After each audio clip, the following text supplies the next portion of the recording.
Hey everybody, welcome back to the channel. And unfortunately, by now you've probably already heard that Stanton T. Friedman has passed away. So I just wanted to take the time to do my own kind of tribute honorary video of Stanton T. Friedman, who, if you don't know, you should look up immediately. If you're watching this and you don't know who Stanton Friedman is, he's like one of the modern pioneers of ufology, especially from the scientific standpoint. He was a nuclear physicist who worked with major contracts and in a top secret capacity. So he held security clearances. So he understood the modus operandi of how things can be maintained in secrecy, including technology and things of that matter. So he understood that going into this, which I think helped his perspective and argument in his case in debating how the secrecy can be maintained in what he called the cosmic Watergate. So, I remember seeing Stanton Friedman for the first time when I was only in elementary school, watching, TV late night programs, and he was on these different UFO file shows and Larry King Live and other mainstream media. And I was, even as a kid, I was amazed by his knowledge and his tenacity and his conviction going into this, of how certain he was and how straight the facts were that UFOs existed. And he wasn't shy about it either. He blatantly said, one of his conclusions were that we're being visited by some kind of alien intelligence not from this world. So in his own words, he was not an apologist ufologist. He was straightforward. He stuck to his guns, and he was all about the work. And he did a lot of credible research. He's very well known for his work as being one of the lead civilian researchers on the Roswell, New Mexico case from 1947. And he was there on the ground speaking to witnesses and helping develop the case to something much bigger than what had been known. It had kind of been forgotten, except for local folklore in New Mexico, until him and Bill Moore and others put it back on the map. But when they brought it back, they were speaking to a lot of witnesses, first and second hand witnesses to that event.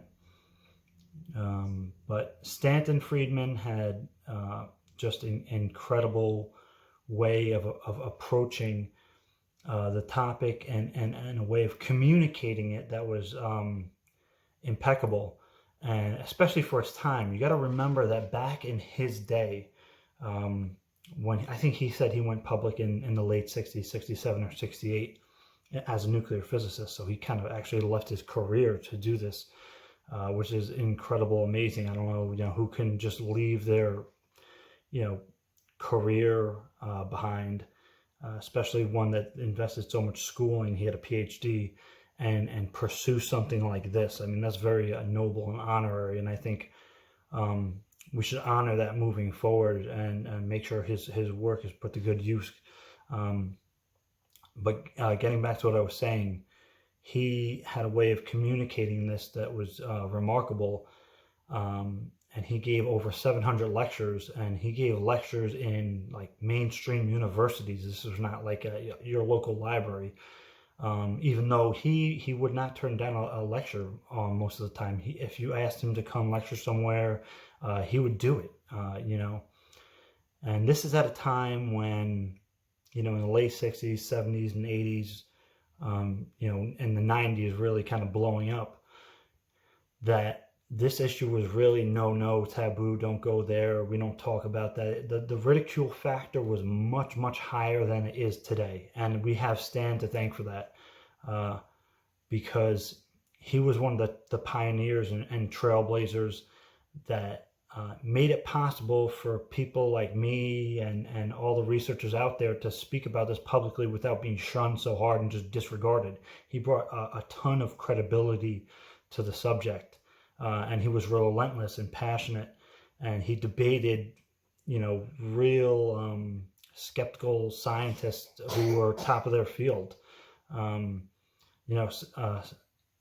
was a ton of skeptics. He debated in a public forum, on radio shows, on TV, on Larry King Live, and he did an excellent job. And most of the time, it's funny that when they did polls afterwards saying, "Oh, who won the debate?"